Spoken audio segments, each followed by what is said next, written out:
Hello students, welcome all of you in this online class. Today our topic is chapter number 5, consumer rights and their protection. This topic belongs from economics and this is our video part 4th. Friends, today we are going for taking some important topics. These topics are Consumer International. In this topic we will read about UNGCP, its establishment year, its aims, and our second topic is COPRA 1986, its enactment year, its aims, and also CPA 2019. Okay guys, इससे last वाले video में मैंने आपको बताया था मैं अगले video में आपके लिए 2 टॉपिक लाऊंगा. ये 2 टॉपिक वही है, एक तो है कंज्यूमर इंटरनेशनल और दूसरा है कॉपरा यानी कंज्यूमर प्रोटेक्शन एक्ट 1986. अगर आप आपकी बुक के अंदर देखोगे तो आपकी बुक में आपको इसके लिए बहुत ही छोटा सा नॉलेज मिलेगा. मैंने आपके लिए यहाँ पे मैं आपको पूरी तरह से एक्सप्लेन करूँगा क्या है कॉपरा, क्या है कंज्यूमर इंटरनेशनल, यूएनजीसीपी. यूएनजीसीपी का मेंशन आपकी बुक में नहीं है लेकिन मैं आपको क्लियरली यहाँ पे एक्सप्लेन कर दूँगा. CPA 2019 क्या है और ये कैसे बना, इसके बारे में मैं आपको बताऊँगा. आइए स्टार्ट करते हैं. Our first topic is consumer international.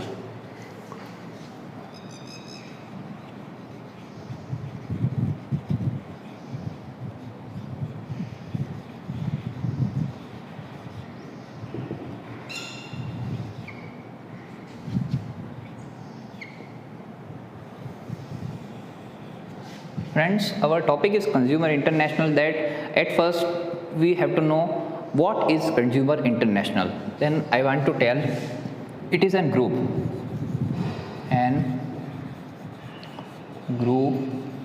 of United Nations. It is a group of United Nations. ये एक UN ग्रुप है.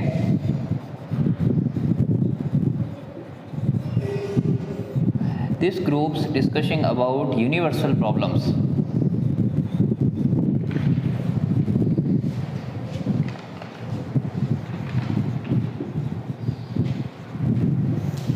ये ग्रुप यूनिवर्सल कॉमन प्रॉब्लम्स के बारे में डिस्कशन करता है और उसके लिए कुछ फॉर्मेशंस करता है जिसको अलग अलग कंपनी जो इनकी मेंबर कंट्रीज़ है वो उसे अपने हिसाब से चूज़ करती है और अपने हिसाब से एक्ट बनाती है, लॉ बनाती है. अब हम बात करते हैं यूएन ग्रुप की. यूएन ग्रुप के अंदर यूनाइटेड नेशन जुड़े हुए हैं. कंज्यूमर इंटरनेशनल के बाद में हम बात करते हैं यूएनजीसीपी.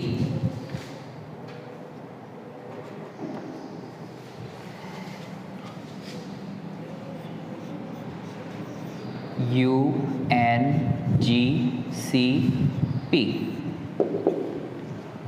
It's full form is United Nations Guidelines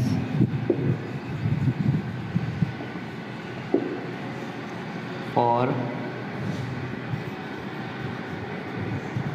Consumer Protection. Okay friends, अब हम बात करते हैं इसके एस्टेब्लिशमेंट ईयर की. हमारा ये टॉपिक हो गया यूएनजीसीपी. इसका एस्टेब्लिशमेंट ईयर की बात करें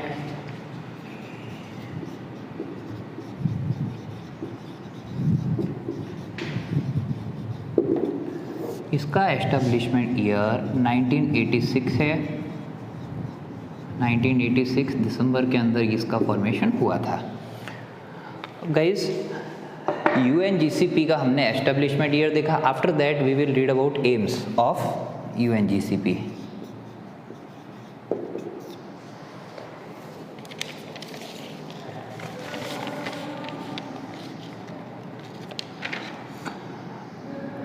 It is a tool. It is an tool for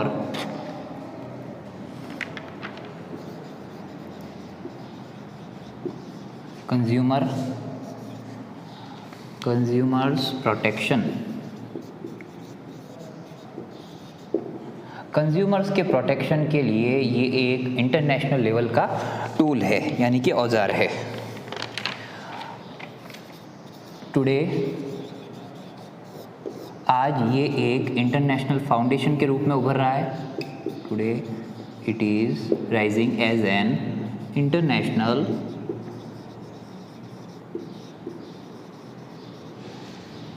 foundation, rising as an international foundation. आज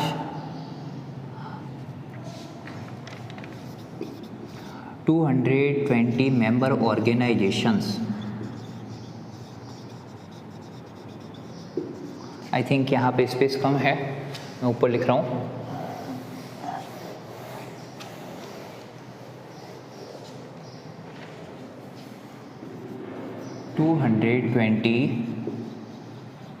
मेंबर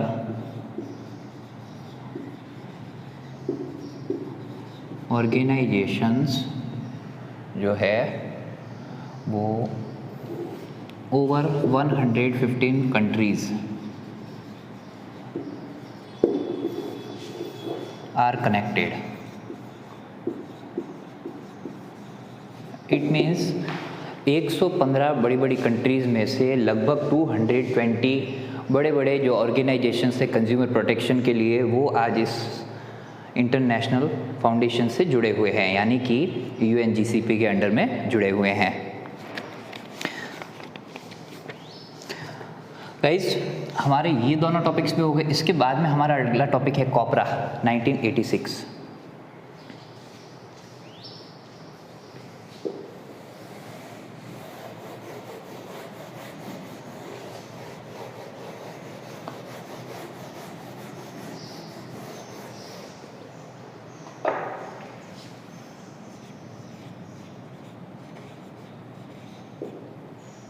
कॉपरा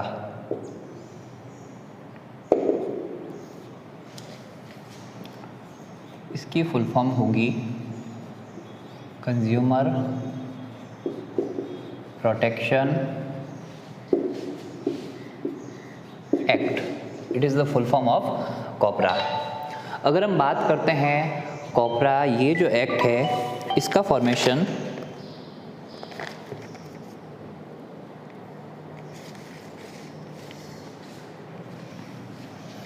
इसका एनेक्टमेंट ईयर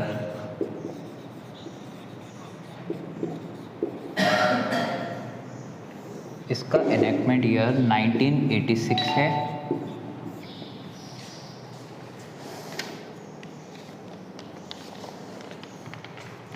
गाइस, 1986 में UN गाइडलाइंस से इंस्पायरेशन होकर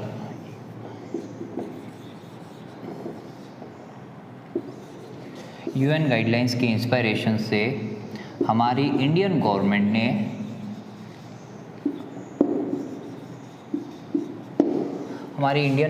ने कॉपरा का फॉर्मेशन किया। पार्लियामेंट द्वारा इसका फॉर्मेशन हुआ था 1986 में। UN जो यूनाइटेड नेशंस की जो गाइडलाइन है कंज्यूमर इंटरनेशनल वाली UNGCP, it means United nation guidelines for consumer protection, उससे इंस्पायर्ड होकर हमारी इंडियन गवर्नमेंट ने इसका एनेक्टमेंट किया था 1986 में। अब मैं आपको बता रहा हूँ कि कॉपरा के मेन एम्स क्या है, इसके उद्देश्य क्या है, कॉपरा की फॉर्मेशन हमारी इंडियन गवर्नमेंट ने क्यों की थी। सबसे पहला अगर हम बात करते हैं इसके एम की, it's main M is protect the interest of consumers in the market. Protect interest of consumers in the market. Okay, its second aim is establishment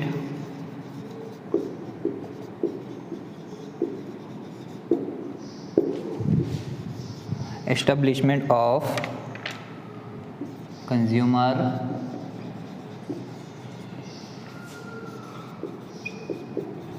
protection council, establishment of consumer protection council at the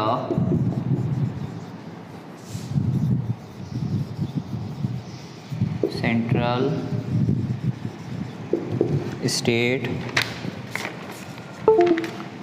and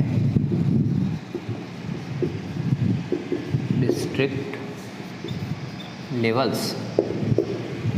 हमारी country में central level पर, state level पर और district level पर जो consumer protection councils होती हैं, consumer courts होते हैं, कंज्यूमर फोरम्स होते हैं, उनका एस्टेब्लिशमेंट करना कॉपरा के अंडर में आता है और ये इसका कॉपरा का मेन काम है।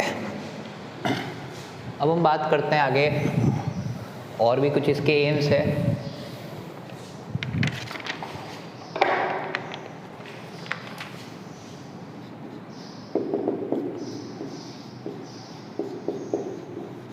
Protect the rights of consumers, consumers के राइट्स का प्रोटेक्शन। उसके बाद में सॉल्विंग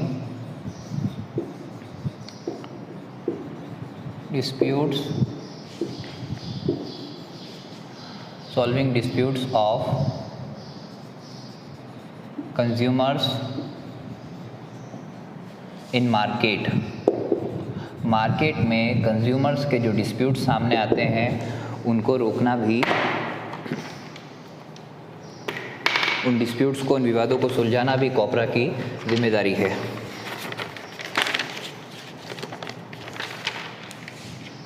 मेन थिंग, ये प्राइवेट, पब्लिक और कोऑपरेटिव सेक्टर्स को कवर करता है।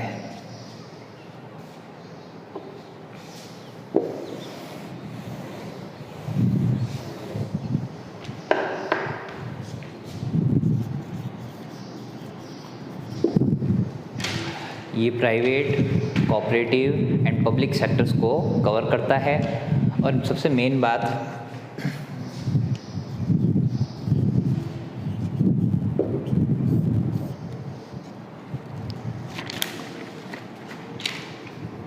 जिसके बारे में आपको बताया था, CPA 2019। तो फ्रेंड्स, CPA यही है, consumer protection act, consumer protection act 2019। जो कंज्यूमर प्रोटेक्शन एक्ट है वो एक्ट कंज्यूमर प्रोटेक्शन एक्ट 1906 जो था, COPRA, इट मीन्स COPRA, कॉपरा 1986 को बाद में CPA 2019 के अंदर रिप्लेस कर दिया गया। CPA 2019 के अंदर ह्यूमन को दिए गए 6 फंडामेंटल राइट्स भी इंक्लूड है, जिसमें एक कस्टमर को क्या क्या अधिकार दिए गए हैं, what are the rights to have an consumer. And हम बात करते हैं अंत में, हमने जैसा कि कंज्यूमर इंटरनेशनल के बारे में देखा, UNGCP के बारे में देखा, कॉपरा के बारे में देखा, CPA 2019 के बारे में देखा। तो मैं आपको एक बार फिर से बता दूं, कॉपरा जो है, कॉपरा का ही जो नाम है, बाद में थोड़ा सा उसमें बदलाव करके अमेंडमेंट के साथ में इसे CPA 2019 बना दिया गया है। फ्रेंड्स, मैं एक बार फिर से आप सभी से कह रहा हूँ कि आपकी बुक के अंदर अगर आप देखोगे तो आपको इसके बारे में एक शॉर्ट सी नॉलेज मिलेगी। मैंने आपके लिए यहाँ पे कम्प्लीटली एक्सप्लेन कर दिया है इनके मेन एम क्या है, इसकी स्टार्टिंग कब की गई थी, एनेक्टमेंट में कब लाया गया था, कब कब इसमें चेंजेस किए गए। और लास्ट में एक बात और कहूँगा मैं, अगर आपको कोई भी प्रॉब्लम हो तो आप कमेंट सेक्शन में हमें पूछ सकते हो या फिर हमारे इंस्टीट्यूशन के नंबर पे भी आप कॉल कर सकते हो। Thank you.